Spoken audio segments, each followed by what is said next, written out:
I met Joe Lemmo through the Silver San Juan division of the NMRA.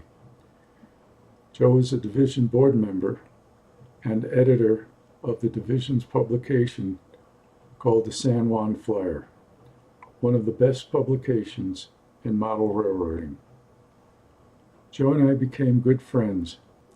His influence and viewpoint of enjoying life, model railroading, and toy trains was very inspiring for me. I was extremely saddened when I found out about Joe's illness. Joe wanted his model railroading photographed. I went over to Joe's on January 15th, 2026, to visit with him and to document his railroad. Joe agreed to start with a video interview about his life.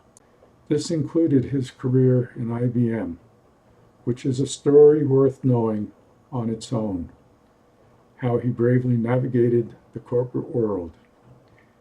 It also includes the love story of Joe and his wife Jeannie and his journey in model trains. Because of our friendship and who Joe was as a person, I was more than saddened by his illness and passing. I start this documentary by sharing some of the emails between January 3rd, 2026 to January 19th, 2026, the last communication I had directly with Joe. At the end of Joe's interview are additional pictures of his model railroad and a video with his train operating with additional information. Joe is an irreplaceable friend. Joe, you will be missed by all that had the pleasure of knowing you. Mark. Joe, thank you for having me over. Sure. And I thought would be good is to kind of capture when you were born, where you were born, grew up, and what got you interested in trains, and where you lived and moved. I know you and I traveled coincidentally in the same places. So when do you want me to start? Anytime. Okay. Born in Brooklyn, New York. Okay. September 26th, 1946. To Joseph Lemmo Sr. Mom was Ruth Catherine Lemmo, formerly Cardello. So that kind of shows a lot of the Italian heritage.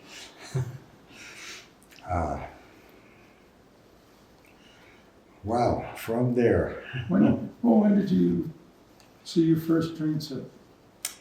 1949. Okay, 3 years old. You may have seen the photo that was in the flyer. I did. Yeah.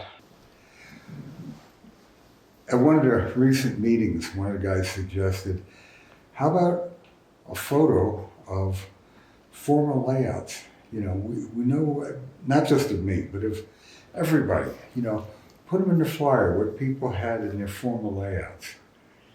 And I thought back and I remembered that photo. My daughter has all my photos. She's up in Meade. She went and found it and took a photo of it.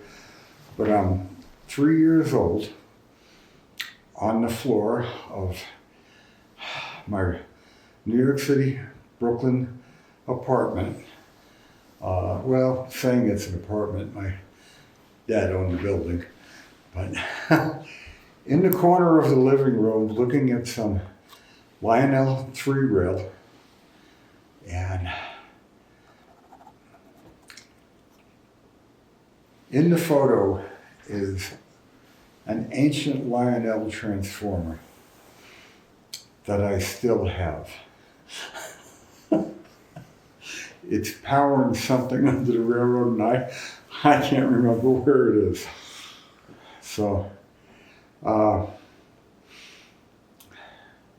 Brooklyn apartments are not known for being used, but I don't ever remember not having a train set up at Christmas time.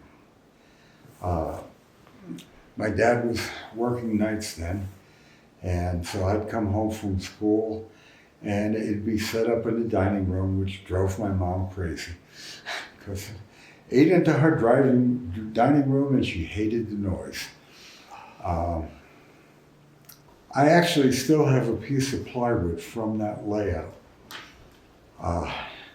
It was 2 4x4s on legs, a bridge that straddled this huge hand-carved fireplace. And the bridge piece is the lower shelf on my workbench. Now, my dad had kept it.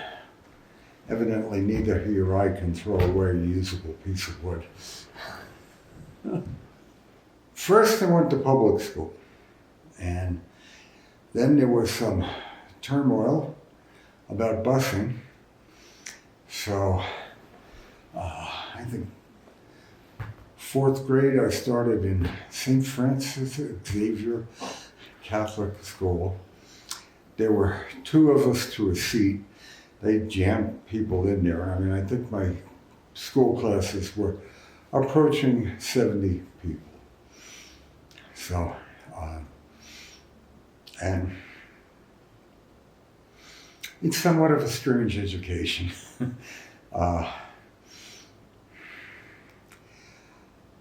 We had brothers, not nuns, for the last couple of grades. And to this day, I admire those men. I mean, they had a conviction and they dedicated their lives to it. They lived in a kind of a monastery next door, you know, I forgot what it was called, but you know, that kind of a cloistered life. And a couple of them were really good people with good morals, and they did set a good example. From there, I went to Brooklyn Technical High School. There are 5 high schools in New York City at that point that had an entrance exam and you had to qualify to be in it. My dad had gone to tech. At that point in time, I thought I wanted to be an engineer. That's mostly because I didn't know what engineers actually did. So, I went to Brooklyn Tech for 1 year, and my family sold the townhouse in Brooklyn, and my dad bought a house in Merrick, Long Island, which very near waterfront, basically a giant sandbar. And it's a real impactful change for me. Brooklyn was very much working man, blue collar. Most every kid I went to school with wanted to be a cop or a fireman. That was their outlook on life. That was doing real good, get a city job.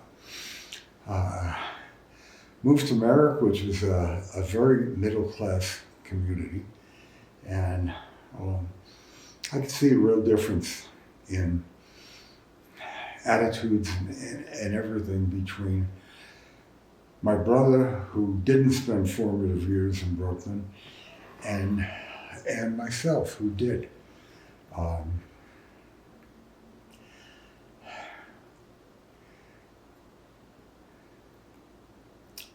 All of a sudden, I kind of realized that school, my objective was no longer to exceed, pass, fail. Didn't want to put in any more effort than it took to pass the class. Incredibly boring. I mean, I had one history class, and I found out that if I missed getting to the school bus on time, it was a couple of mile walk to the school. And because of the way the state aid and whatever was structured, if I got in before the first period ended, they didn't count it as late. The first period was a history class.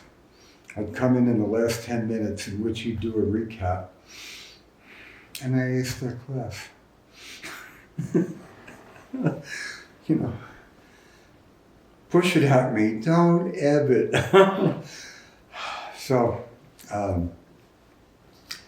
graduated from school there and went to State University at Farmington for engineering. And another kind of strange structure, that the program for engineering science for the first 2 years was identical to Brooklyn Polytech, which is a high-end school, except the admission was very much easier. And I got to college, and I was way more interested in cars and girls and really didn't pay attention. Flunked out. I mean, it just wasn't for me.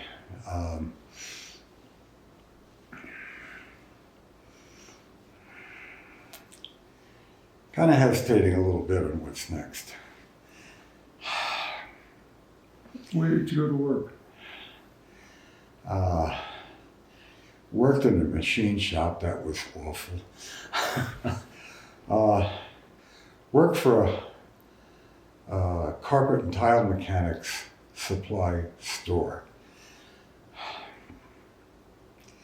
Yeah, I'm a little hesitant about this, but it's my life.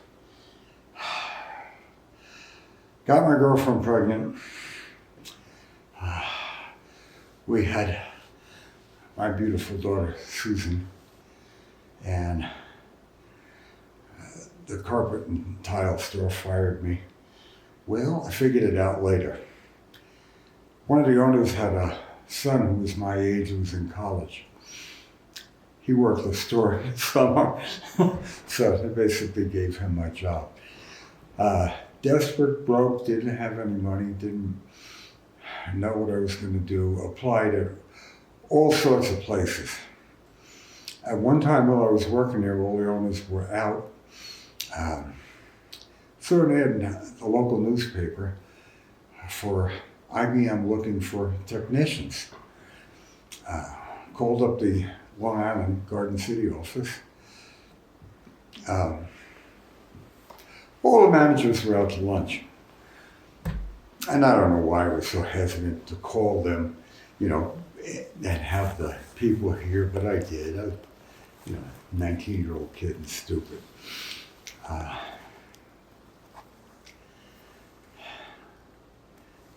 I'm applying for all kinds of jobs.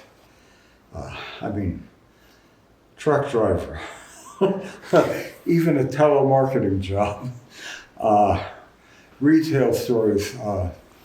I needed something. And I see an ad for working in a bicycle shop. I interview, they tell me they'll take me. I'm in the bed that night, I'm thinking, if I take this job, I'm going to be 40 years old and working in a bicycle shop. Along that period of time, I see an ad for IBM in Manhattan. So I call that up. I go for an interview and go for the first interview. And there's some testing. I think I do okay. They call back for a second interview. So, I remember walking in IBM in 1966, and everybody had what we used to call a white sidewall haircut. I thought I had a short haircut. I got another one. So I go in, and there's more testing, and But one of the things that made me want to go into IBM at all, I had a friend who worked for the phone company. And he said, yeah, they'll hire you and go in there. But I kind of thought, if I'm going to go all the way into the city, I don't want to do it for one. What else? And then I found the IBM ad. So originally, he gave me some of his training books, and I read up a little bit in electronics. All I ever had before that was high school. It wasn't very much at all. I go into IBM, get some testing, do okay. They called me back for the second one for more testing because I just read Ohm's Law the night before, and kind of, oh yeah, now I remember that. They give me the testing, and on June 13th of 1966, I started cleaning typewriters as a customer engineering trainee. Cleaned hundreds and hundreds of typewriters in Midtown Manhattan. I'm sure this was a trial thing. Physically it's pretty simple to do. Can you deal with customers? Can you interact with all that stuff? And I did that for a couple of months, I would get, maybe 2, something about that. And so a customer engineering class opened up downtown Manhattan, and went to that to get trained on a typewriter that I think came out in the 40s or 50s, and one that was a little bit newer.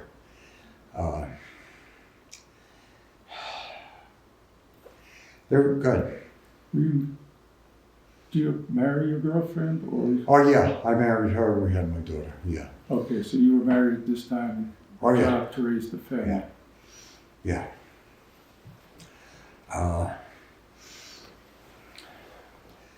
So it would be a lecture about the mechanism, another lecture on how to take it apart, put it back together, another lecture on making all the adjustments, and then they checked the adjustments to see if they were in spec, and if the mechanism didn't work, that was a machine check and 10 points out.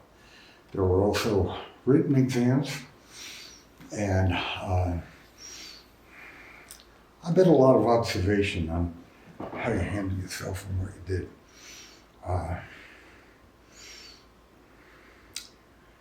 I get through that, about half the class got fired.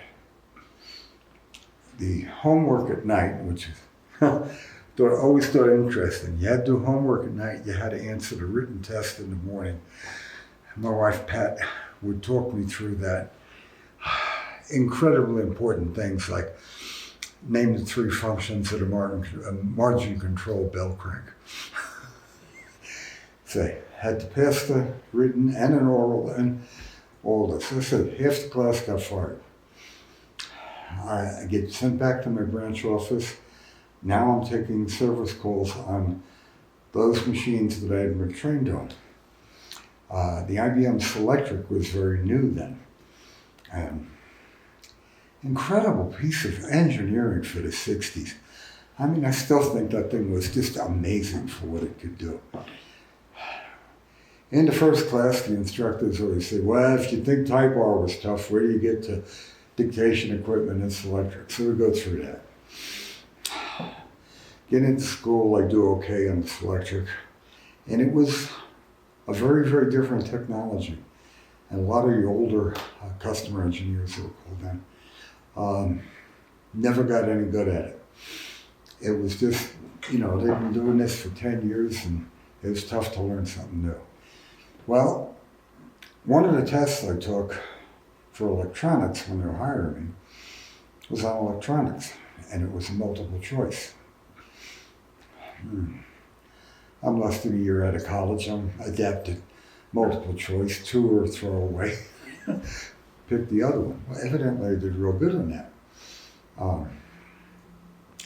comes down to getting to the dictation equipment, which is electronic. A guy tests me one-on-one in person on electronics. And I don't know squat. He calls my branch and says, I didn't need an extra week of training for the dictation equipment. My branch manager, who I later knew for many years, tough guy, chewed him out. You must have intimidated this guy. Your test is no good, blah. I don't want to pay for another week of training. I go through the training and actual graduate, and come back to my branch, and I'm now an associate customer engineer. So I'm out in Midtown Manhattan, kind of Madison Avenue and Upper East Side, taking service calls on all kinds of equipment for all kinds of people. Moved from there, got better at what I did.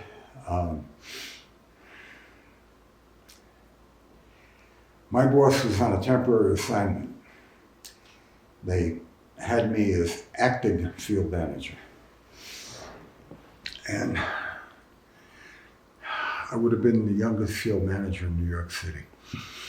That's a fair accomplishment.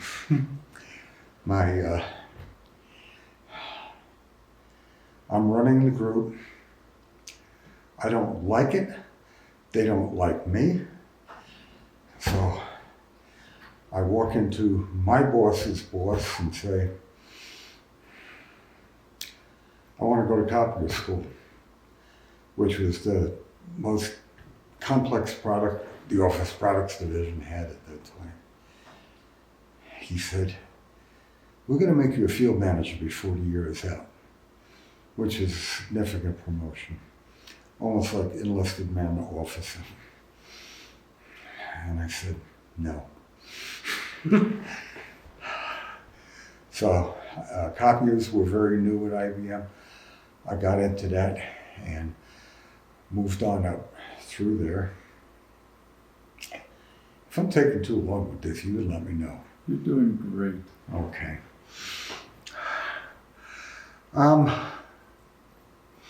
No bragging, in fact, I'm one of the best copier techs in New York.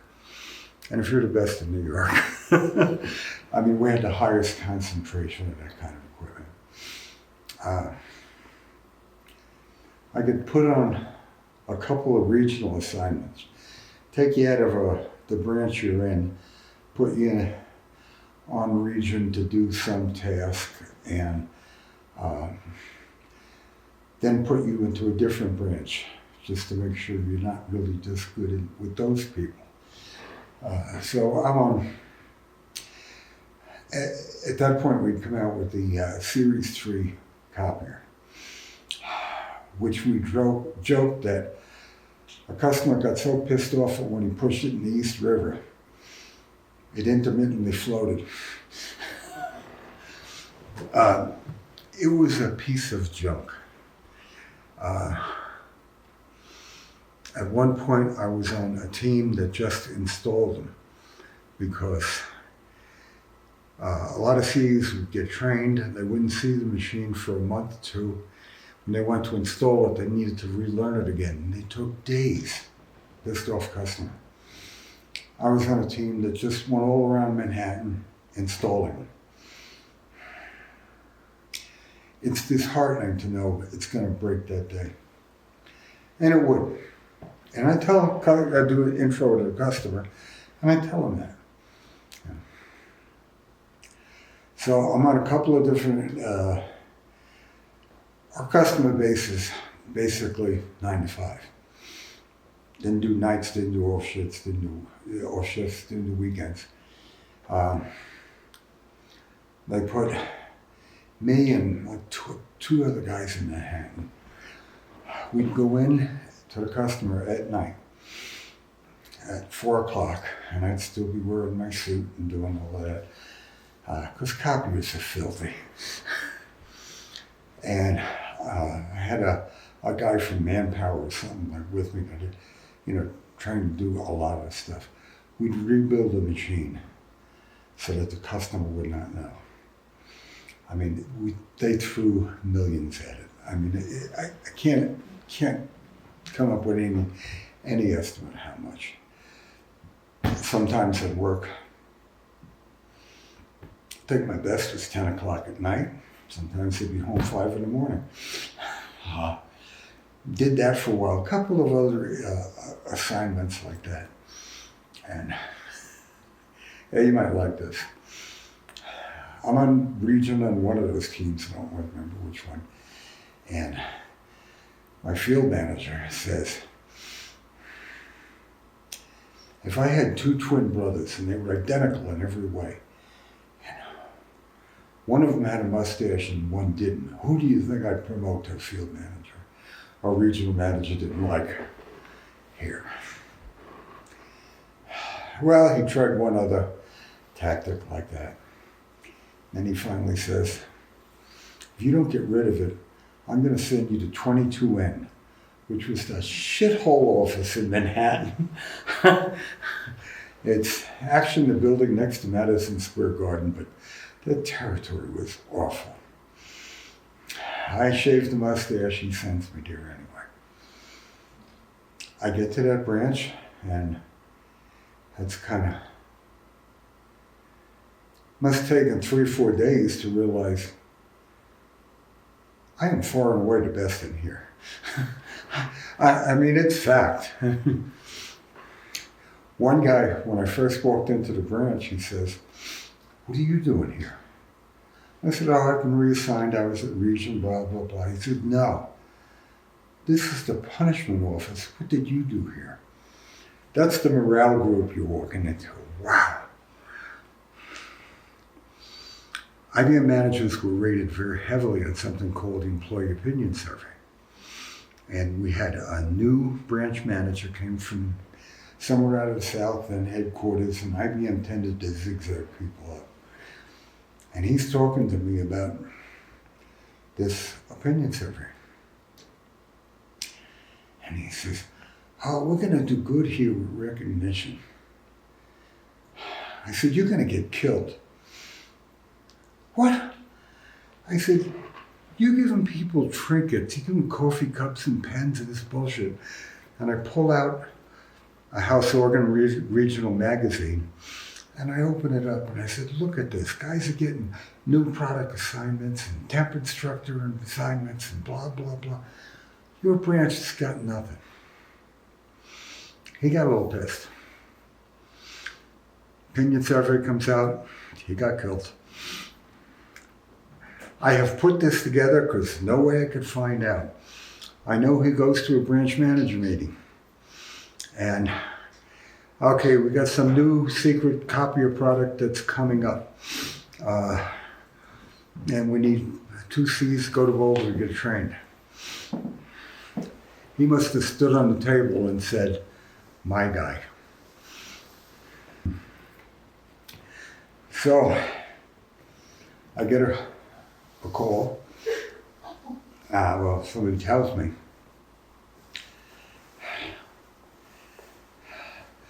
you're going to go to Boulder on this super secret project. You cannot talk to anybody about it. First thing you got to do is go off for some eye test. I have about a 3-hour eye test at a specialist in Manhattan. It's a laser product. I didn't know that at that point. So they send me out to Boulder and getting trained on it. The typical line, you put 2 guys on a machine, they partner or whatever.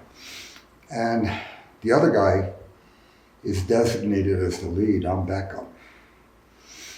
So we go through the class, and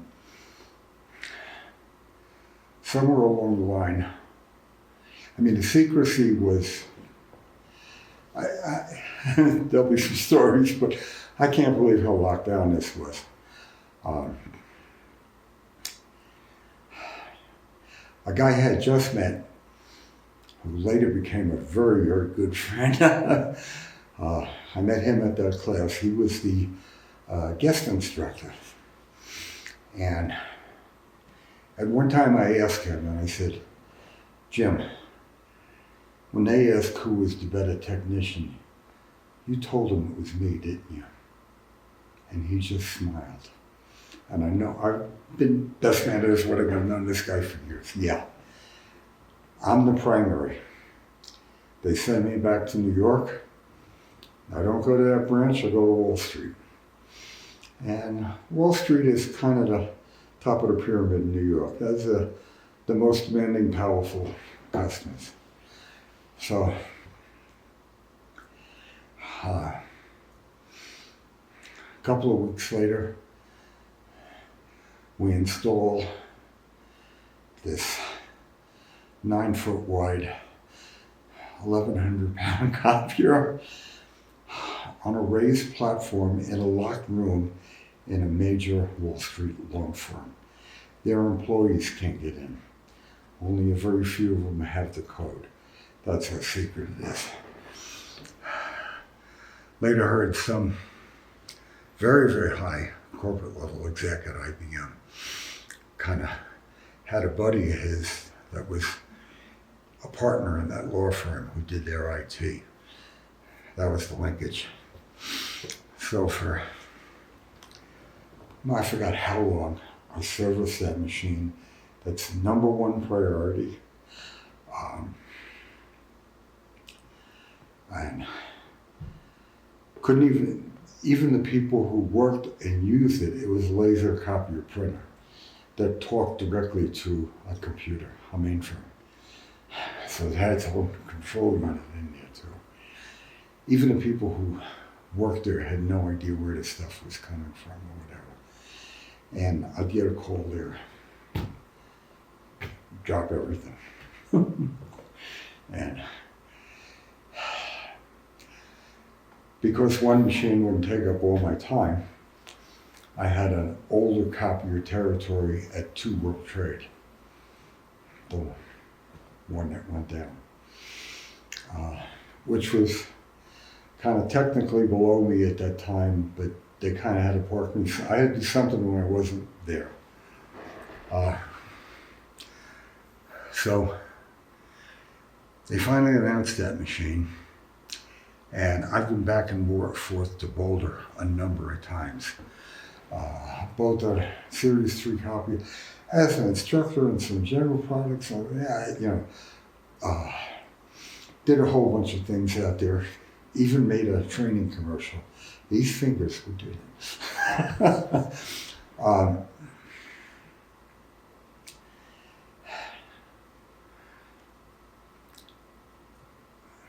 Get this point in time. I go out to Boulder and interview for a very up-level job. I'm going to be doing international support for this product. And the organization was service planning, everybody in there. One issue IBM had in the early 80s was, here's what our growth is going to look like. Where are we going to find the people to lead this? So there were a couple of key assignments like the service planning job that was, you're on the way.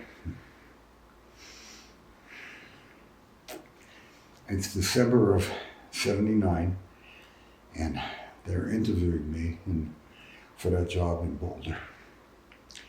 And a guy who was a very tough but high-level manager, they give me an exploratory assignment.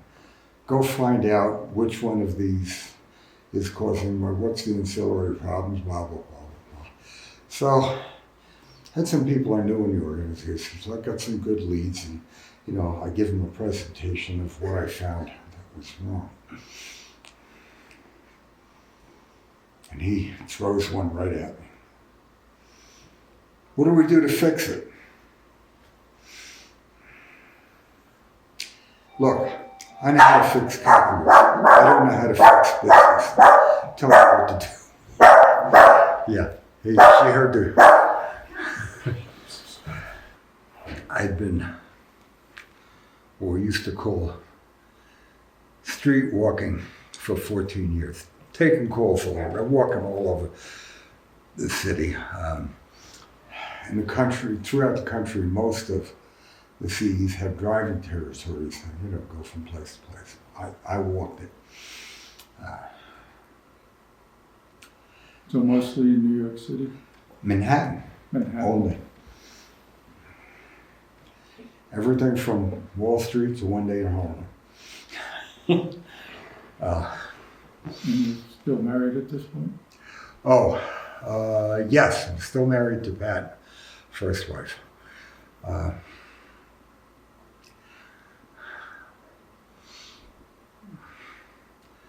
So it's mid-December, 79.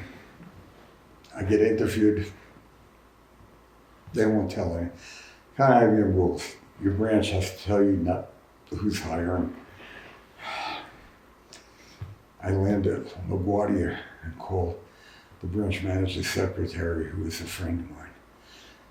She says, "You got it. Don't tell Ted. He wants to surprise you." It's like, yay.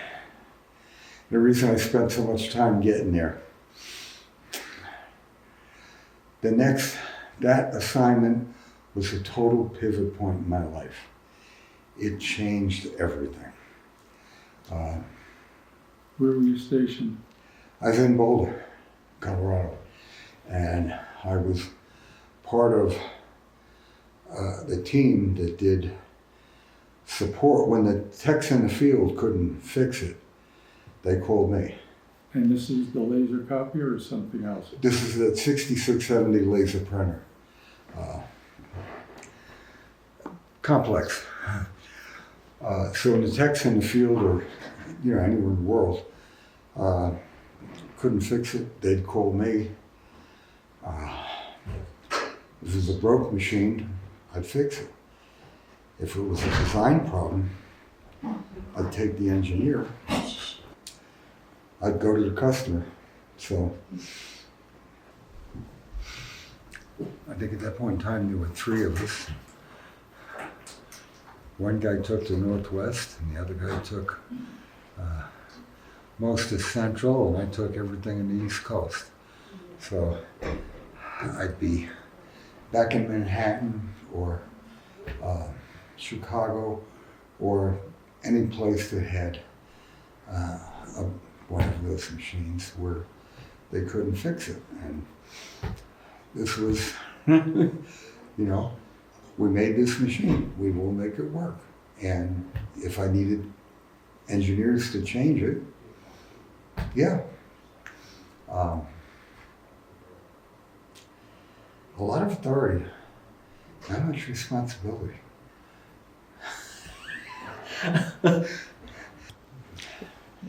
They did an article on me for IBM National Magazine at one point. And I commented to the photographer, he had a Leica. I said, "That's the quietest shutter I ever heard." So I say that job was an absolute pivot point for my whole life. It changed everything. That pivoted your life? Absolutely. Everybody in that group, it was about, I think, 60, 70 people, was targeted for the future. We got so much training and so much insight, and a friend of mine said he learned more about business there than he ever learned in college of how to do things. It was also the best people I ever worked with. Every one of these people had been tops in their branch or region or whatever when they got the job, and it was just, what a growth experience. It changed a lot for me.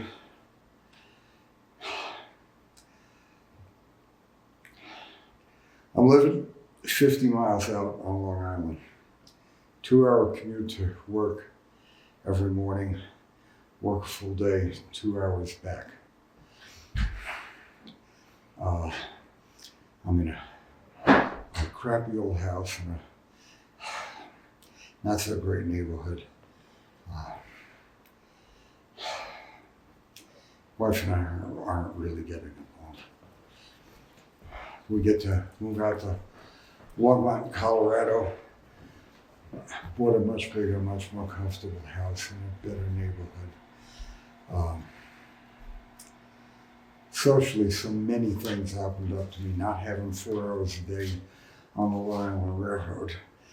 I joined some sports teams, that IBM had, like a football, flag football, and bowling league, and softball, and whatever. I was never an athlete, but enjoyed the great social time. Had friends, people that I worked with. I mean, it's really hard when you're gone 12 hours a day to develop any friends in the neighborhood.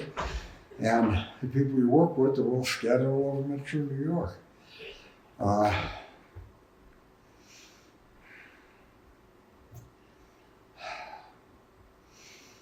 Did a 7-week business trip.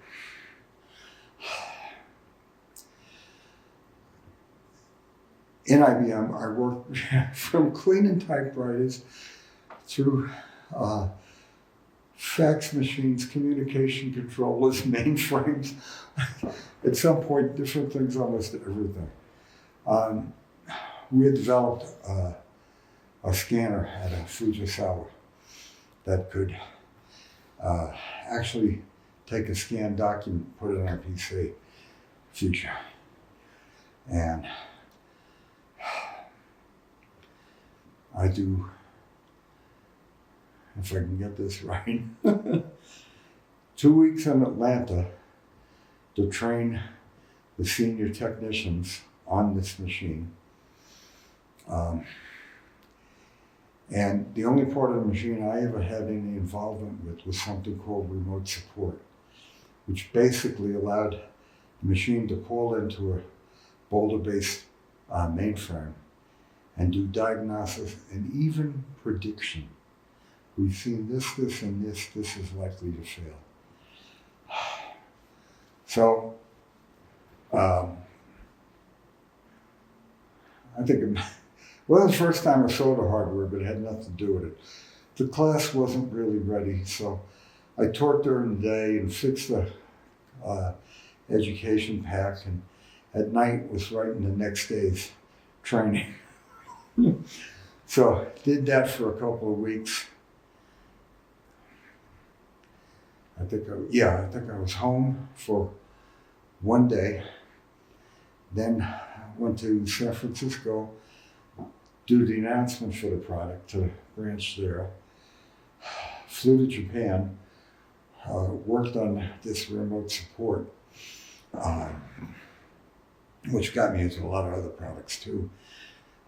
Worked on the remote support for 5 weeks in Japan, came back, kind of wangled an announcement meeting at Honolulu. I kind of told my boss, I want you to buy us a weekend in Honolulu. I said, look, we worked Thanksgiving Day in Japan. It's not a big holiday there. And he was good with it. I knew the branch manager in Hawaii, so he was good with that. And then come back, and I think we did an announcement in LA or something like that, and got home a day or two before Christmas. The guy I'm working with and I had been on this trip for a real long time. We get to the airport. His wife runs at him and throws herself around him. My wife and I barely shook hands. I mean, yeah, reflectory hug, but and I knew we would die. Got divorced. What year was that? 84.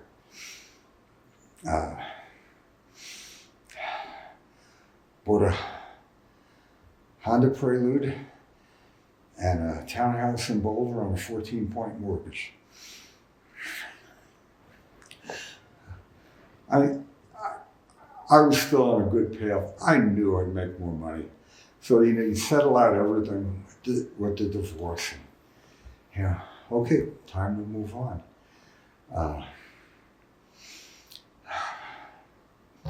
Being, 35, 36, single and older with a good job.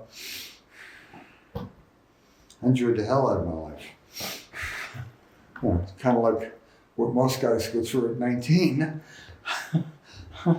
I had a lot more resource. At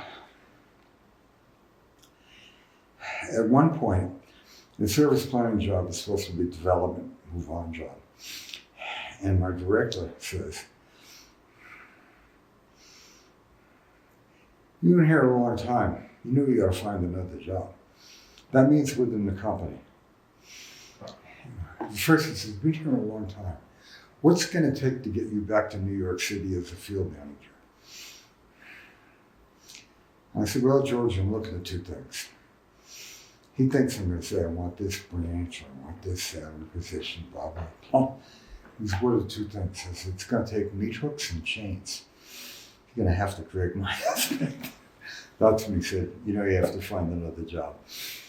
So I had been doing this remote support stuff, and coincidentally, the host computers for that are in Boulder. And I had been working with URSF, Universal Remote Support Facility. I had been, for the Boulder site, the retained coordinator, and that kind of developed into URSF. When I mentioned that scan machine, fax machine, that was the first product to announce with remote support. So IBM believed in contention management. Knockheads, whatever decision comes out will be the best. So the host computer people demanding that we make the SMA chip, Systems Network Architecture. And I think this product is tiny and cheap, and we're going up against mid-range computers. And so I go to a contention meeting with the manager who owns that. And I'm just refusing, and yes, sir, and we have to, and we never got anywhere. He calls my boss and offers me a job, because I confronted with him, and I knew a lot.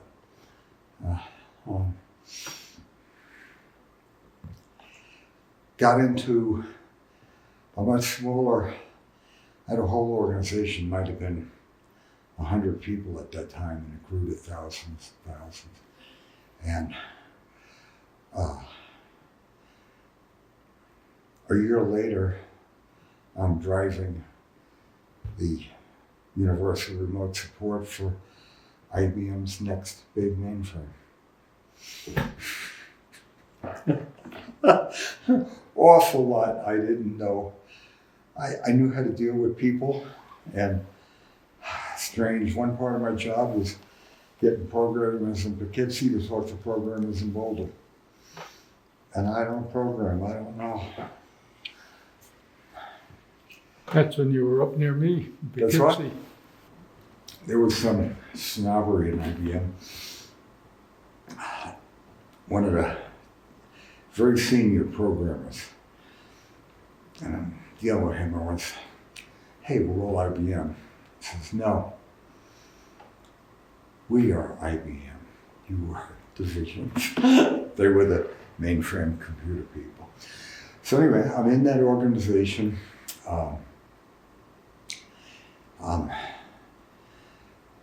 Working with the products. I don't know how many. I'd easily say more than half of them failed and never came out. I interviewed for a manager job there, and I had known the interviewing manager in a previous assignment, and I knew he was a good guy. He knew me. And he says, "Look, we both know I'm never supposed to do this. But I got 3 or 4 candidates for this manager job. Any one of you can do it.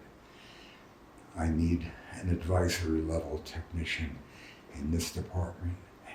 They tell me you're the only one who can do it. So it's the same level as that manager, you know. Kind of think about it, and I take it.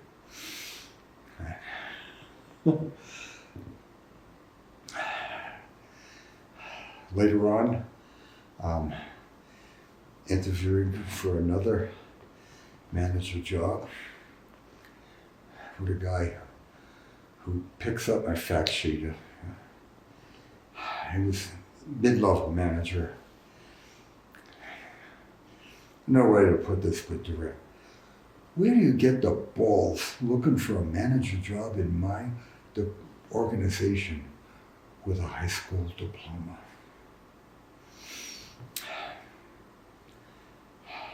Right back in his face. George, don't judge me on what I did 20 years ago. You can evaluate me on what I do now and how I deal with people and how I run my business. Turns out, he put me in the job. He and I are born same day, same year, about a mile apart in Brooklyn. You know, but he hit me with the Brooklyn attitude to see if I'd fold. I was right back in his face. So, I'd go through a couple of management jobs, and coming to the end of my career, it's challenging but boring. Do it better, faster, cheaper. And here's your cuts for next year. And I'm not having fun. I really enjoyed the new products. I really enjoyed, you know, here's an assignment nobody's done before. And we're not really sure where to go to it. Take it and run. Wow, like that. I'm in my office, and mid-level manager from service planning is now working for a staffing company. And he walks in, and I never really got along with him. I knew he was a prick. But he drops by a couple of times and says, I need somebody to manage Colorado for the staffing company. So I look at it, and it's about half my salary in fixed and a lot in commission. And I was 53, I think I had 33 years with IBM. I get full retirement, yeah.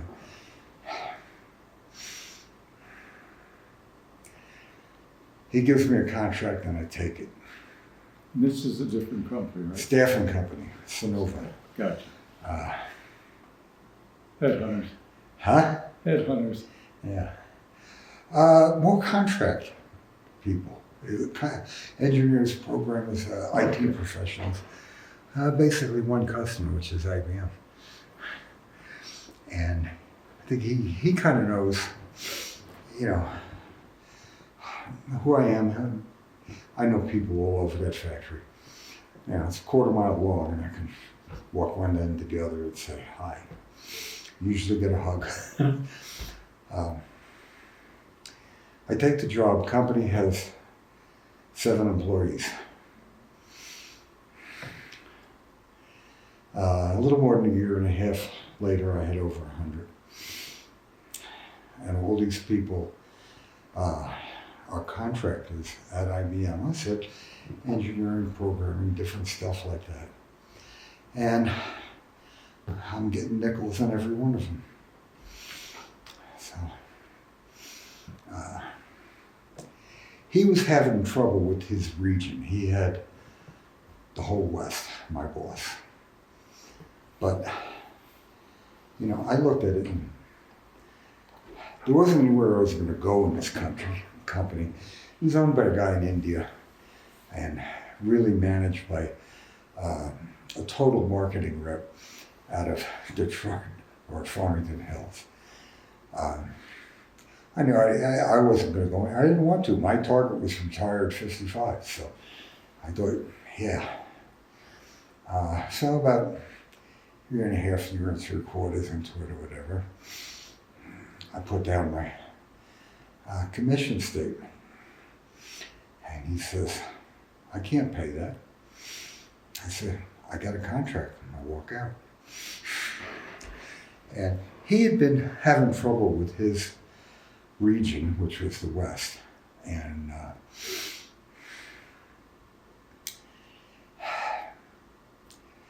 decided I needed micromanagement.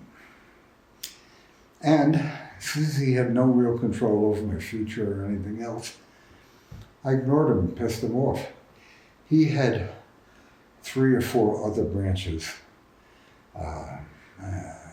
Phoenix, California, Minnesota, and combine them all together, they weren't half mine.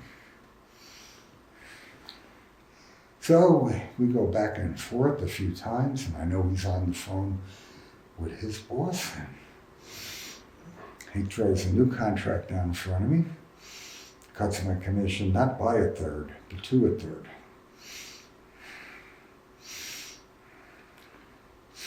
I'm not signing that. He says, sign it or get your shit and get out. Well, we agreed. I got up and I'm walking out, and I catch one of the managers working for me and just kept him saying, hey, Mike just fired me. I think every single employee come down to say goodbye in the lobby. My direct, my recruiters and secretary and everything. A couple of months later, this manager I told, Mike's firing me, calls me to tell me they fired almost every manager in the company. The vice president in Farmington Hills got fired, and my boss got fired. Turns out there was a manager in somewhere south of Boulder, not quite to Denver, that did some level of finance for the company. Not just what I had, but much more. So they put her in my spot. And we expected a lot more growth in recruiters, so I had a half dozen or more brand new PCs sitting in an office in the back. Well, she goes out on a company credit card, puts half a dozen PCs, and puts them in her husband's business. Other managers, I had, because of my contacts in IBM, I could put somebody in North Carolina at the IBM location. And nobody, it wasn't stepping on toes anybody else's territory. And I think they were double claiming them. So the owner canned them all. And because I got fired, I went on unemployment. And Bush extended it, so I got it for a year. And, you know, I still had IBM Healthcare and all of that, so we took a year off. I'll get to Jeannie in a minute, but I came home that night and told Jeannie, I got fired. She said, let's call the builder. I had this property here since 96. And it was my ultimate goal, was to build here.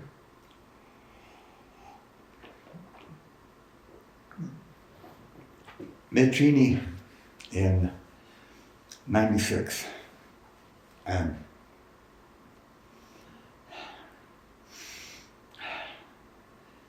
I'd been single at IBM for 15 years or whatever. A lot of memories in those halls. So I had been dating a lot, and you know, Okay, what do you find in bars? Where you blah, blah, blah. And she had just moved to Colorado. We met, and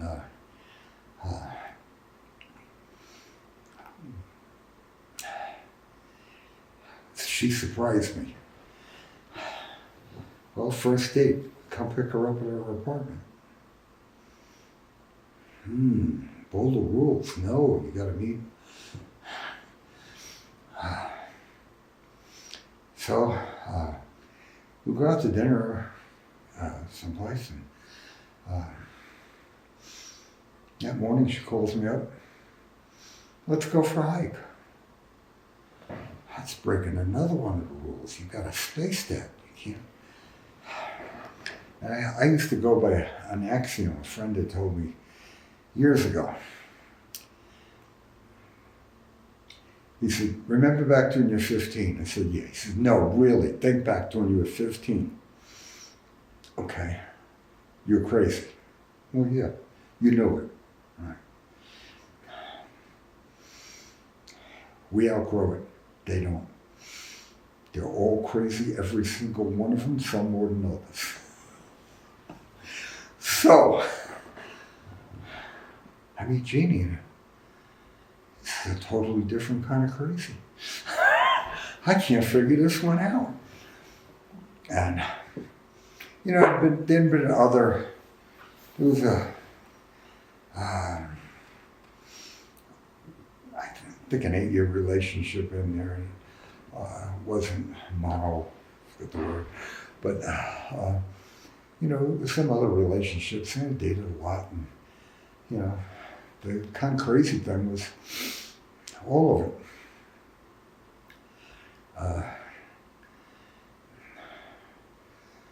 So we bond, and she had been a realtor in Atlanta and was in some insurance agent training, I think, out here. Didn't really care for it, but his gal was her own PC in '96. She was looking for something else.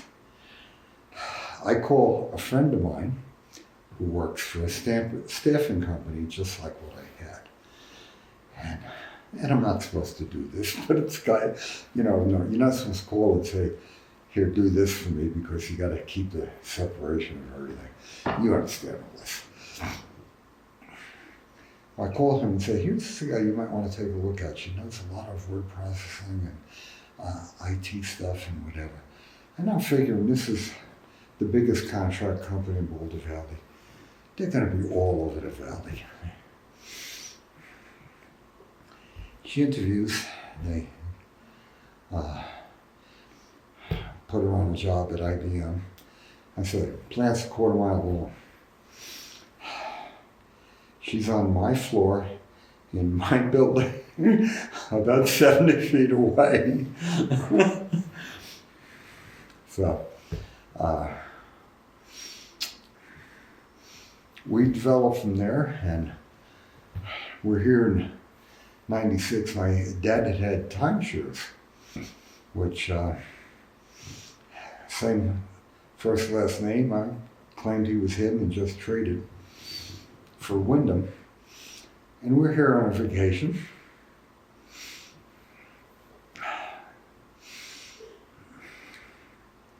Kind of looking at the place. I'd been to Pagosa, I don't know how many, 10 years before. And kind of thought, nice place to retire. Good hunting, good fishing.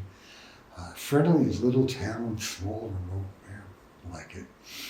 But at that point in life, retirement's about 100 years or so away. Jeannie and I here, we kind of ride around and like the place, and drop in at a realtor and say, I am so unserious about this. Just give me a map. I do not want to take your time driving me around, look at properties.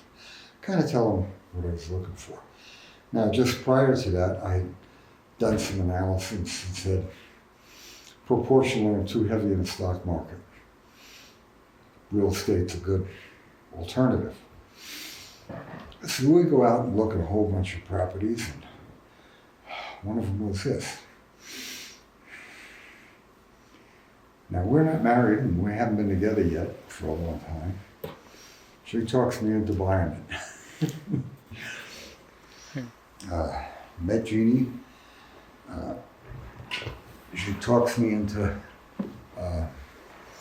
buying the land here. So, kind of a new experience for me. I do it all remote. You know, sell some stocks, wire some money, blah, blah, blah. I'm on a business trip to San Jose. The realtor calls me and said, "We closed the deal, you got it." And kind of along the way, we had looked at a number of different properties. We were a little unsure about, was this the right property? Is it the one we had in mind? You know, looking at maps is a little confusing, whatever. Realtor comes out in a snowstorm and takes pictures all the way around. One of the things I noticed in that corner, there was an old torn up sleeping bag. He caught it in a picture and told him, "Good, go for it." We came back a few more times on the timeshare, and we'd use that as a vacation. Jeannie and I would joke, we were going to go on a vacation if we build there. And I just liked the place more and more.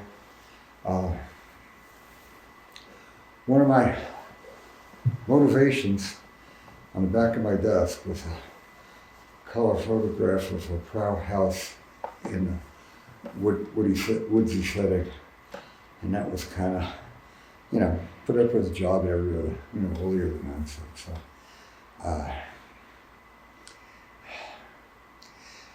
Jeannie and I decided to get married, and in Colorado, you can marry yourself.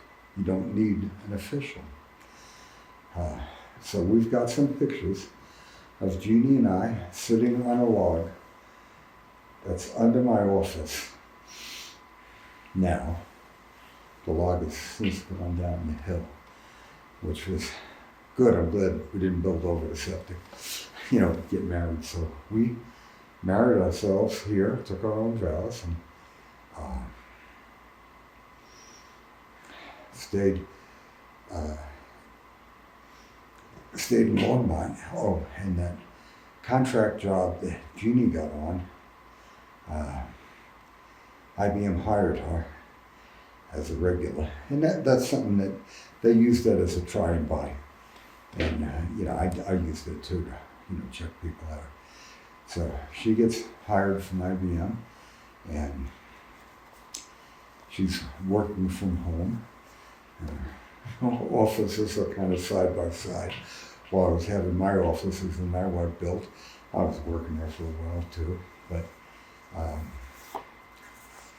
she'd often said that my knowledge of how it works at IBM helped her a lot, because, you know, she'd come up with, you know, not knowing what to do. I said, okay, this guy's loyal here. This guy's loyal here. This guy, what his objective is. So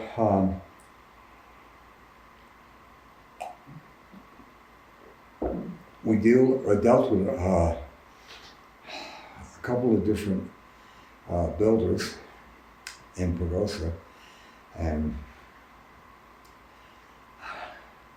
we originally were going to go with, forgot the name brand of it, but I could not get that guy to agree to a contract. He wanted cost plus 15.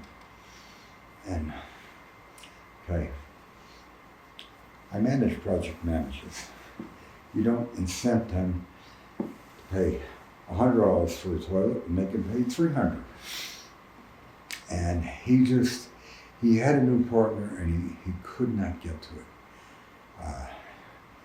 So I checked around here, radio, we had locals for, you know, R48 in the walls, and I forgot what else. And it was Colorado Dream Homes. So I paid the other guy for some plans and done work for him.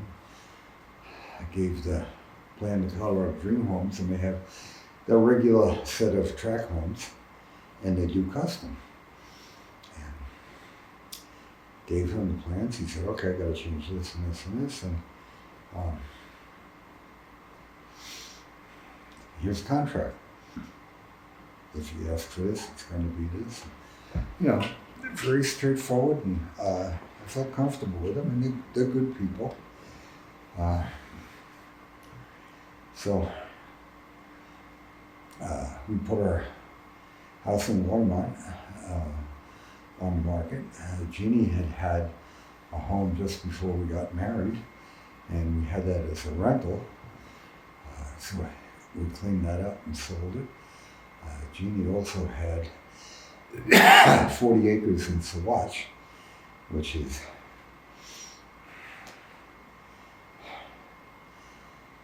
you go through a couple of cattle guards to get back to her 40 acres. When you step out of the car, a cloud of bugs comes off the cow. No road access, bordered by BLM,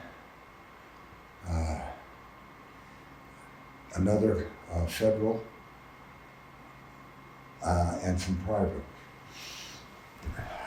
So she put that on the market and sold her rental house, and we had still been down here looking, do we build, buy, and decided we'd build. Still today we'll drive through town and, oh, we looked at that house, we looked at it. So going back, trains. When was your first train set? By the way, when did you finally retire?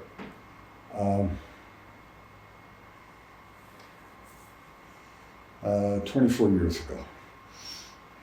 So what was that, 90? 2001. Yeah. When I got the job in Boulder and looking for a house in Colorado, Longmont, one of my absolute objectives was an unfinished basement. I was going to build a great model railroad. I had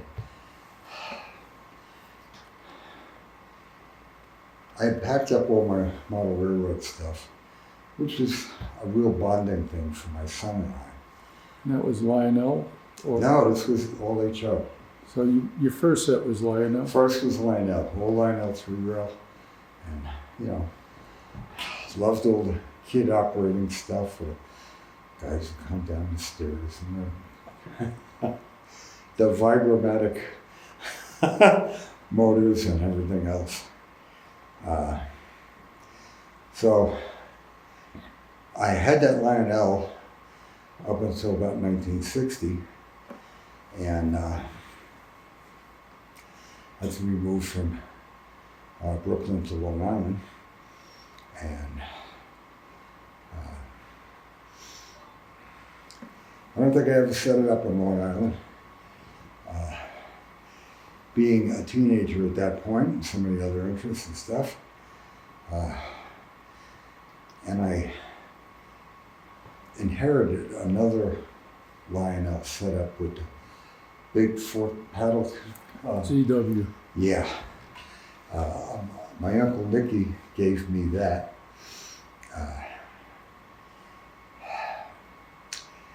My brother sells it all for $30.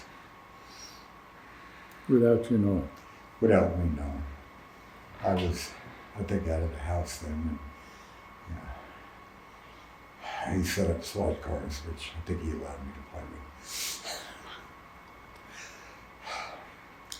So I had, I guess, really started into the hobby when my son Steve might be pushing 5. And, as a boy will do with his dad, I'm building 2 4-foot by 4-foot tables that are 2 feet off the ground. Well, and he's, what are you building those for? Oh, I always wanted tables like that. Christmas morning, comes down to the basement, and there's a Tycho Spirit of 1776 running around on a 4x8.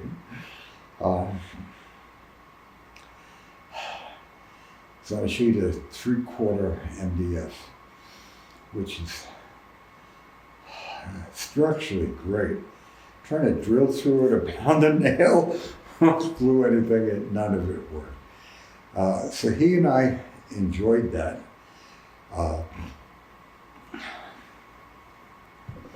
And we put in, I used to call it dual control, dual throttle control. So we could run 2 trains simultaneously. And I kept adding and adding to it. And, very new in the hobby, didn't really know anybody in it or really do any good. And, you know, extended on the 4x8 in a couple of places. And I was very proud of Steve. He could run that dual throttle thing very well. So we move out to Colorado. I pack up all the train stuff. Oh, along the way, I was really struggling for money. I built him a steam locomotive from a Mantua kit. That was the only way I could afford any steam. And then I built a roundhouse kit for me. I think I paid $12 for his kit and 20 for mine. I built a roundhouse kit for me to flip on my railroad down with steam. So, come out to Colorado, I'm going to build a world greatest railroad, blah, blah, blah. Well, lifestyle changes and direction and career. And I never unboxed any of it. Get divorced, moving into my townhome. There's a tiny little attic above a single car garage.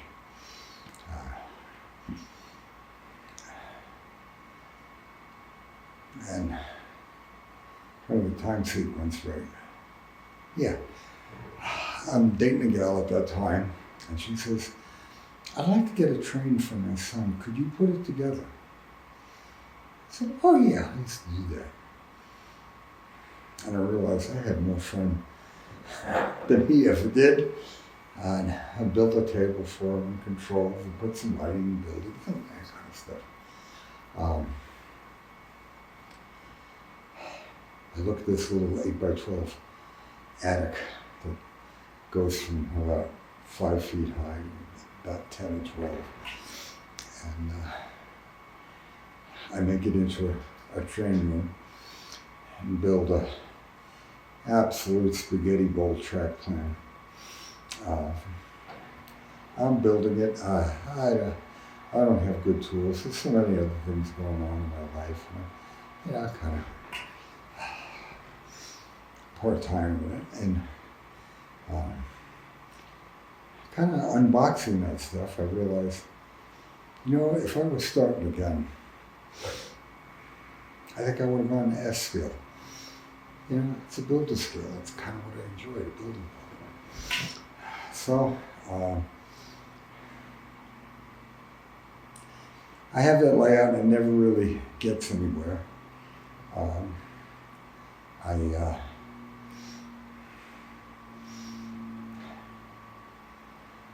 sell a townhouse and buy a bigger house. That's another big train room. It was, the only thing on the second floor was a huge bedroom and bath and closets. I think he had 4 boys. Not real sure. They never stopped moving fast enough to count.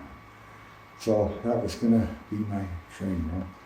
Joined Boulder Model Railroad Club. Got my eyes opened. You know, how wide and deep the hobby is.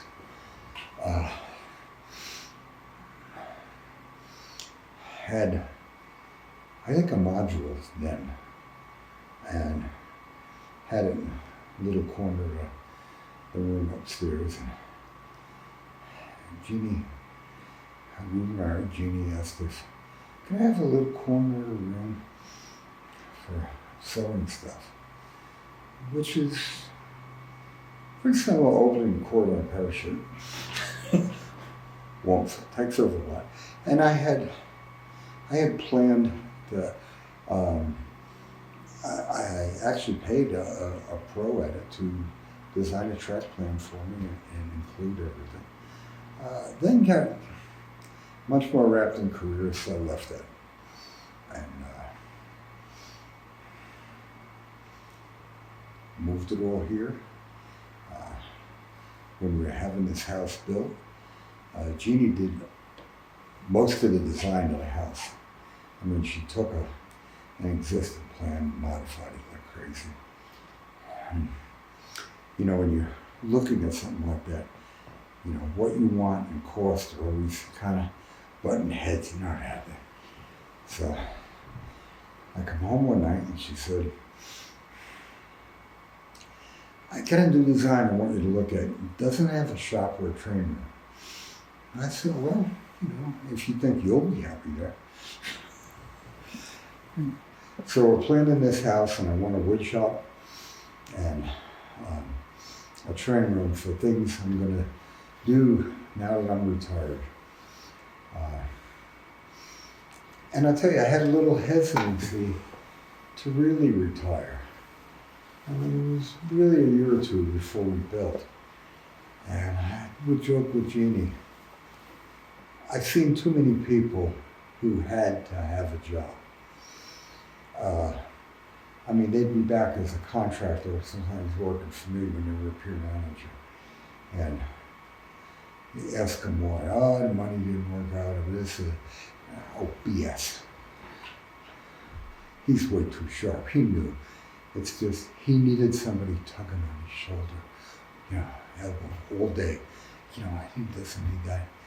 And I thought, if I need a job, I want to do it in Boulder, not in Augusta. They got enough realtors. So, we made the call, moved here. I originally wanted the footprint of the house to be a basement. And, you know, what was it going to do with it? Well,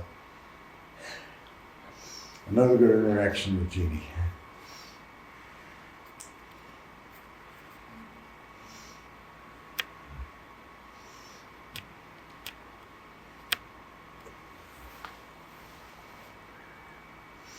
She once asked me, what's the ideal size for Mount Railroad?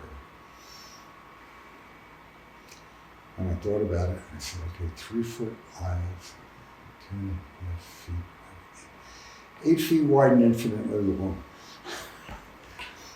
So, what I was going to do with this is the whole footprint of the house could be a full basement. I'd have wood shop with separate ventilation, walled off in the middle, and the railroad going on the outside. Hired a engineer to look at the property, and he did a real thorough job. You know, it's just, you had the deed and all that to prove it was really, you know, your place. I said, what are you going to do with it? And I told him, and he said, it'll always be damp.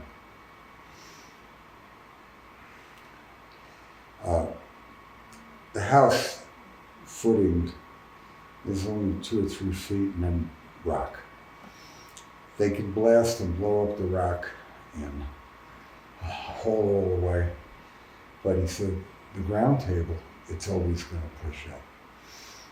So kicked it around, but I want a 3-car garage with the training room above that. So that's kind of where we are today. And during the history of it, you know, during the Boulder Model Railroad Club, a couple of really good friends that I met through there.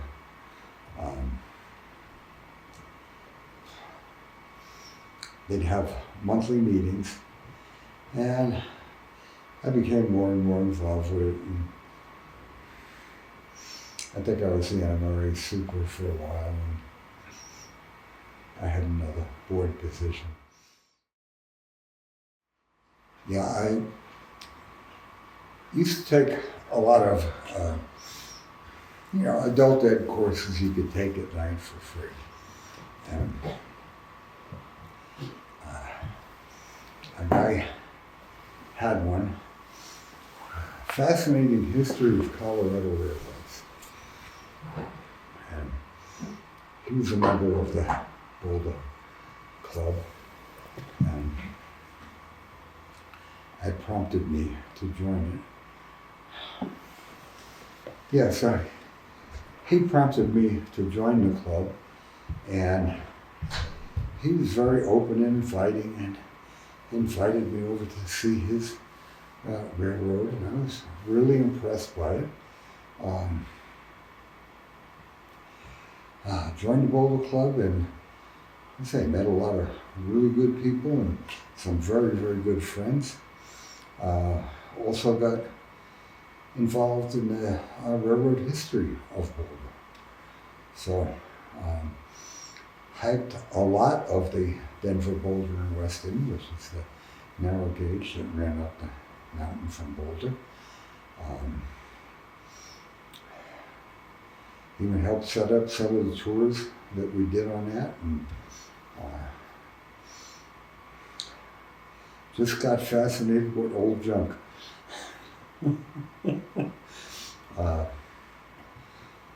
Volunteered at Georgetown Loop, and even my dad volunteered there a few times with me.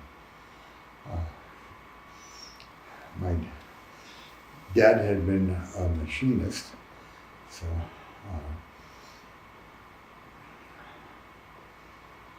and so he liked working with his hands, and we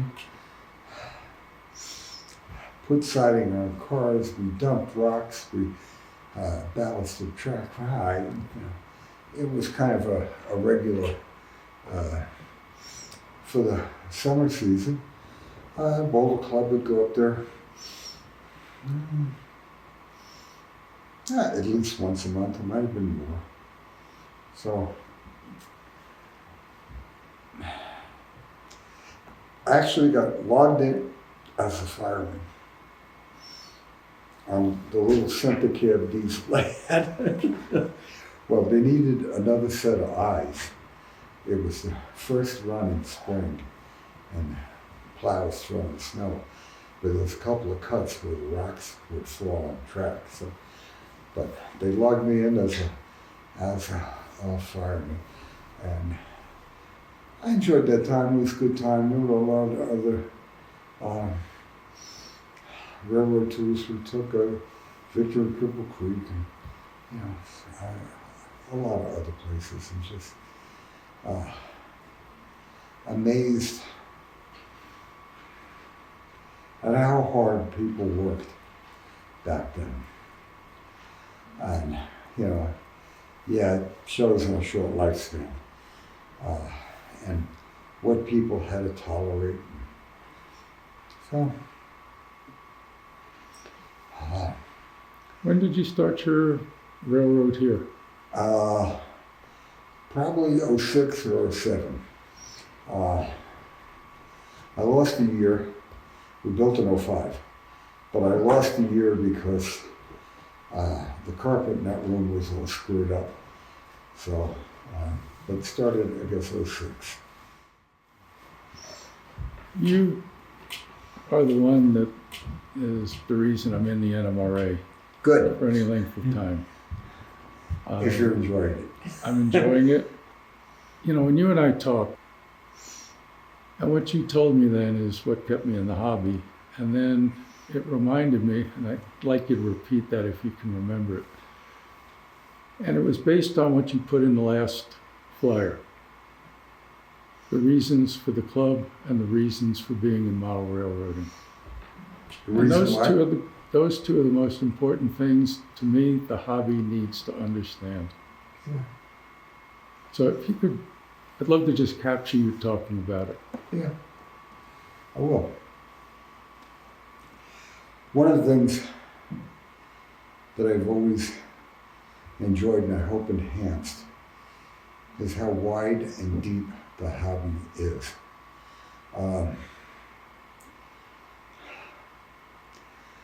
I've had no tolerance for people who are snobby about what they're part of it and how it's better. And anybody in the wrong era or gauge or scale or any part of it.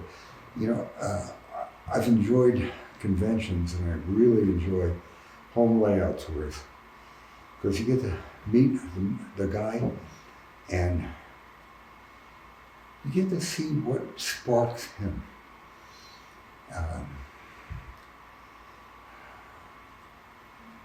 Pat Lana did a clinic once at a convention in Nebraska about what kind of modeler are you?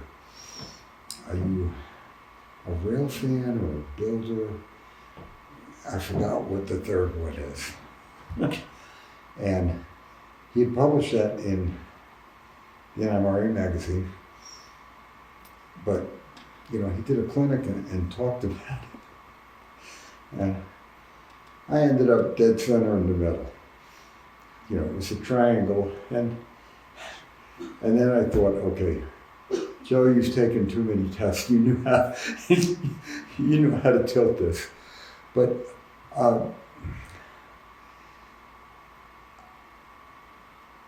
the hobby is about what you enjoy, what part of it you enjoy.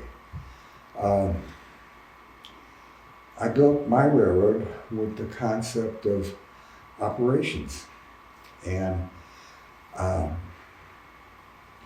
did that for years on Doug Geiger, who's an NMRA model railroad in Longmont, and it was you know, once a month go operate on Doug's railroad. I operated on another. I forgot the name of the town, south of Denver. And it's interesting even to see the operating scheme people come up with. And I got to look to Ray Schmuddy, and it's not a big railroad, but he has so much ops in that. And it's a fun railroad to operate on. And it's good social time. Most of these things, the social time is every bit as important to me as the event.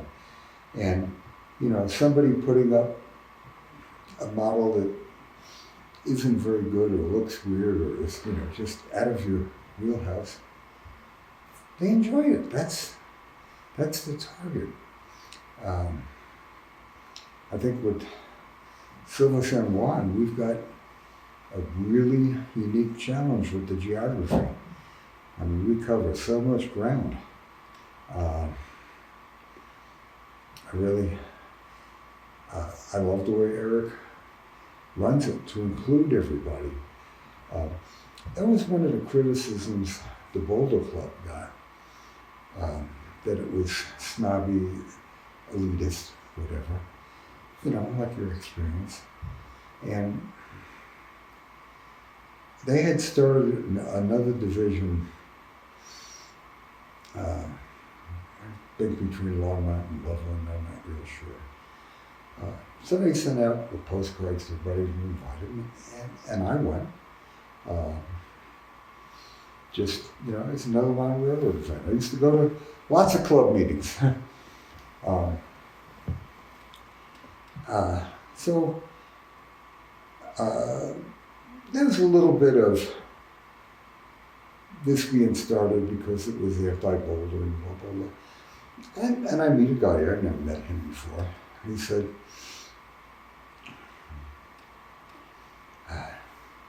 he tried to join Boulder and they shunned him. and now I'm kind of at home. I'm part of the organization. I'm used to that. So that club was falling on some hard times and decreasing membership. A friend of mine took over as president. I said I'd be secretary. And one of the things he did was, any new people? What's your interest? What are you involved in? Then he'd take them to somebody. If the guy was in Lionel, he'd take him over. Mark, this guy. And I said, that's really important. And we were struggling with 30 members. I forgot the number we boosted it, but I'm comfortable saying 30. It's saying double. But I think a lot of guys who get into the hobby might be kind of loners. I think as adult males, it becomes more and more difficult to become friends.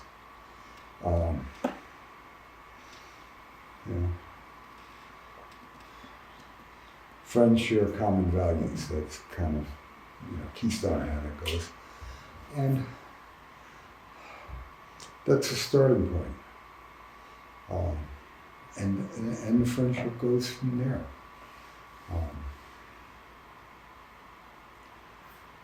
I have a friend in Arvada who, they built their house same time we did. He started his railroad.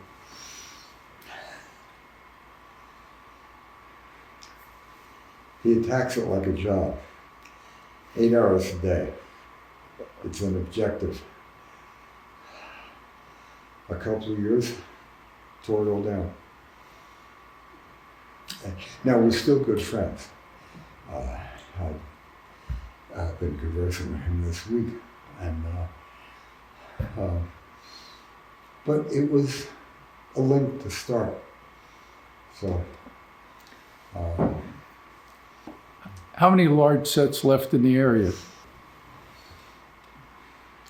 Randy Cooper is on the north end of Pagosa. He's about to be building. Got a big space. Terry's is fantastic. Unbelievable.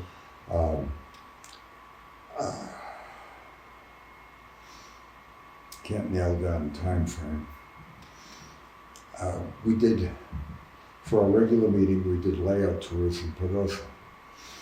And I got them to open the store that's been in the Gomez store.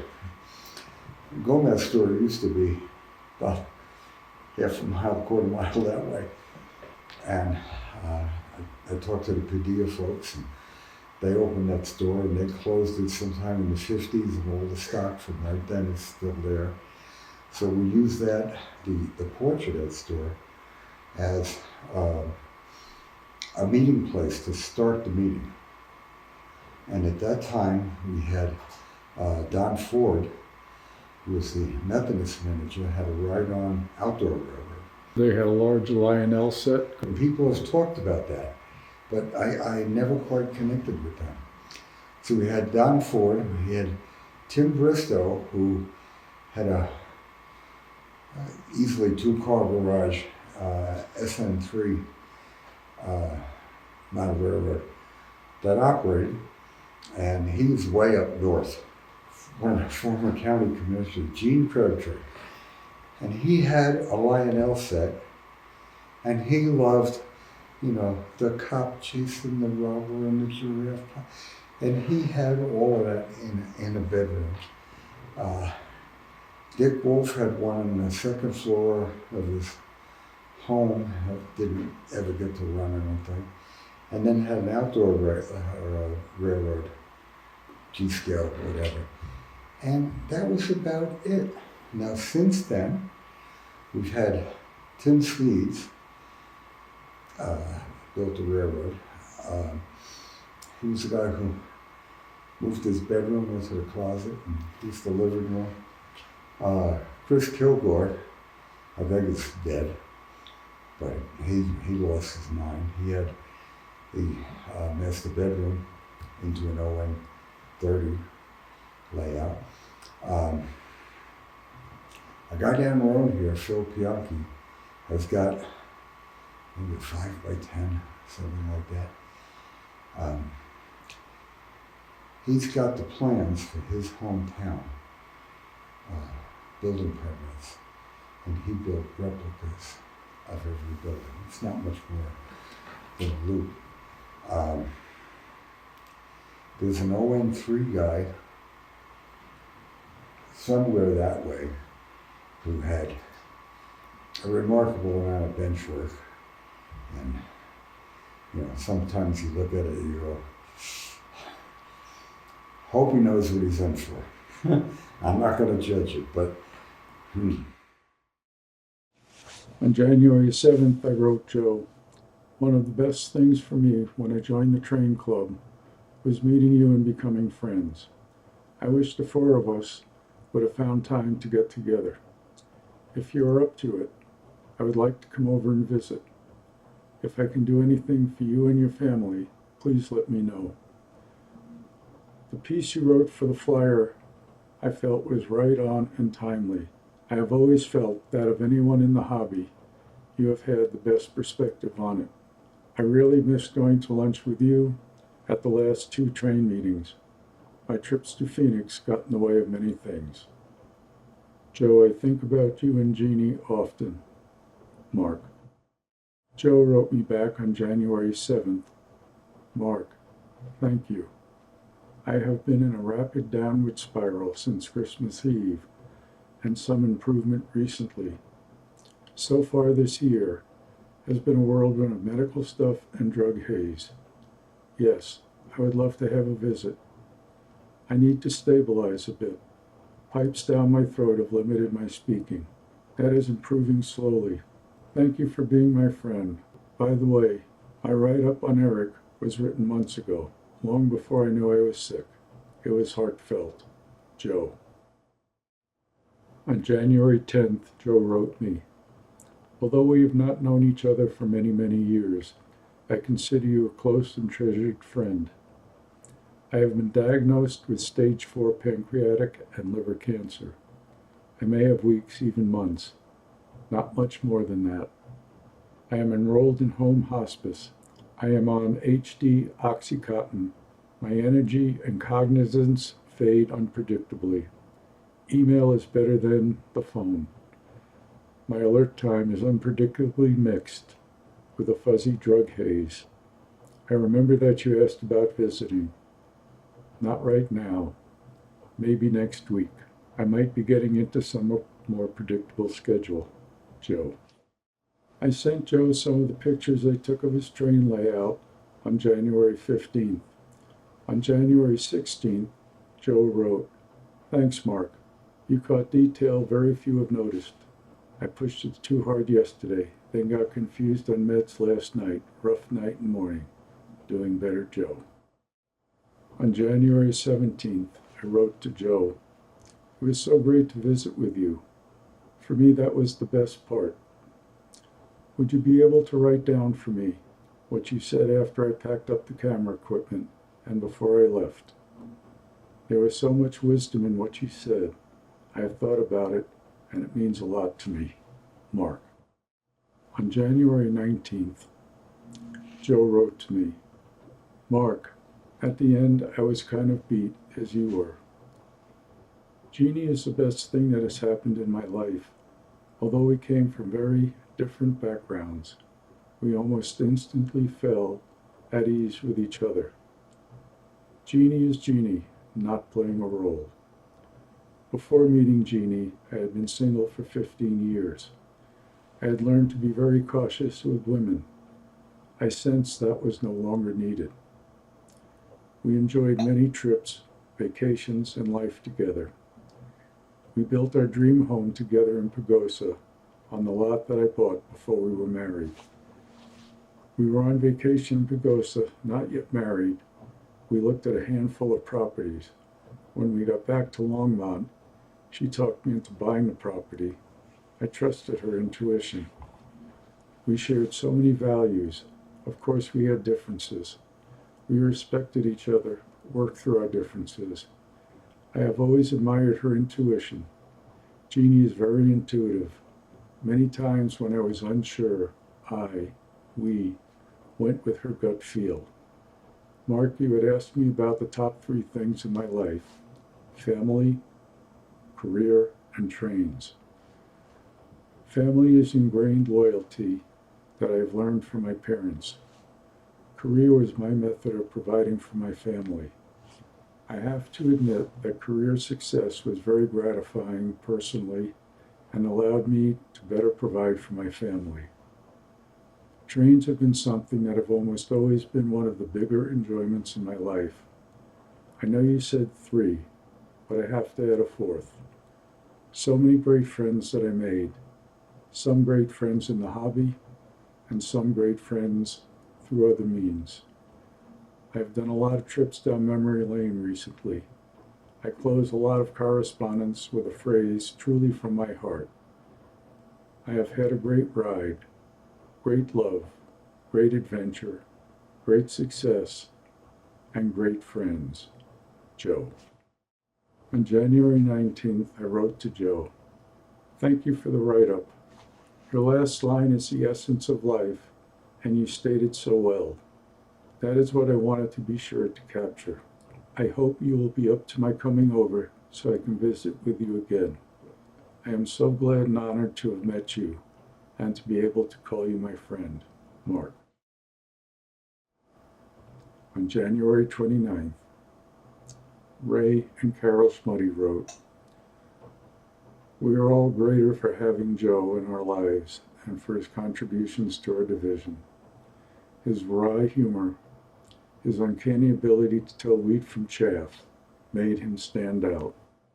May he rest in peace, and may Jeannie and his children find comfort in how many of his friends are heartbroken at his passing."